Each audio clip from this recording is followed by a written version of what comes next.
கள்ளக்காதலுக்கு இடையூறா இருந்த கணவனை கொலை செய்து சமையல் அறையில புதைத்த மனைவியோட வெறி செயல்தான் இப்போ வெளிச்சத்துக்கு வந்திருக்கு. பீகார் மாநிலத்தை சேர்ந்தவர் சமீர் அன்சாரி. இவர் குஜராத் மாநிலம் அகமதாபாத்ல இருக்க சர்கேஜ் பகுதியில கொத்தனாரா வேலை செஞ்சிருக்காரு. அப்போ அவருக்கும் ரூபி என்ற பெண்ணிற்கும் இடையில காதல் ஏற்பட்டிருக்கு. பின்னர் இருவருமே திருமணம் செஞ்சிருக்காங்க. இவங்களுக்கு 2 குழந்தைகளும் இருக்காங்க. ரூபிக்கு அதே பகுதியை சேர்ந்த வகீலா என்பவரோட இடையில கள்ளக்காதல் ஏற்பட்டிருக்கு. இது அன்சாரிக்கு தெரிய வந்து மனைவிய அடிச்சு உதைச்சிருக்காரு.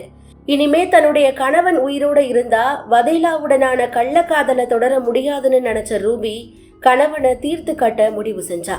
இது தொடர்பா கள்ளக்காதலனோட சேர்ந்து திட்டமும் தீட்டி இருக்கா. கள்ளக்காதலன் வகேலா அவனுடைய உறவினர்கள் ரஹீம் மற்றும் மோஷின் ஆகிய மேலும் 2 பேரை இவர்களுடைய திட்டத்தோட இணைச்சுக்கிட்டாங்க. அன்சாரி வீட்டுக்குள்ள போன 3 பேருமே ரூபி உதவியோட அன்சாரியோட கழுத்தை அறுத்து தீர்த்து கட்டி இருக்காங்க. பின்னர் அன்சாரியுடைய உடலை சமையல் அறையிலேயே குழி தோண்டி புதைச்சிருக்காங்க.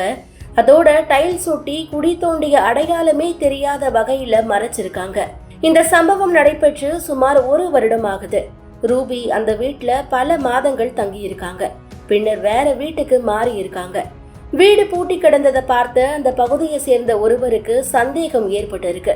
இதை தொடர்ந்து இந்த வீட்டுல வசிச்சுட்டு வந்த அன்சாரி என்பவரை பல மாதங்களா பார்க்கலன்னு போலீசாருக்கு தகவல் கொடுத்திருக்காரு. போலீசாரும் விசாரணையை தொடங்கி இருக்காங்க. அதுல வதேலா வசமா சிக்கி இருக்கான். வதேலாவோட வாக்குமூலம் அடிப்படையில ரூபி கள்ளக்காதலனோட சேர்ந்து கணவனை தீர்த்து கட்டிய விவரம் தெரிய வந்திருக்கு. வீட்டை உடைச்சு சமையல் அறையில அன்சாரிய புதைச்ச இடத்தை தோண்டி அவருடைய எலும்புகளை எடுத்திருக்காங்க. அதை சோதனைக்கு அனுப்பி வச்சிருக்காங்க.